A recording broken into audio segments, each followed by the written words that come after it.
For what purpose does the gentleman from California? Mr. Speaker, I ask There. his consent to address the House for 1 minute and revise and extend my remarks. Without objection.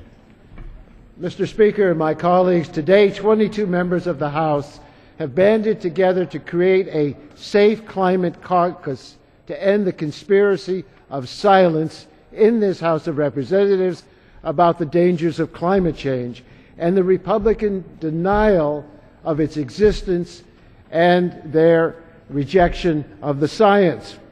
We're committing to talk every single day on the House floor about the urgent need to address climate change. President Obama is leading the way.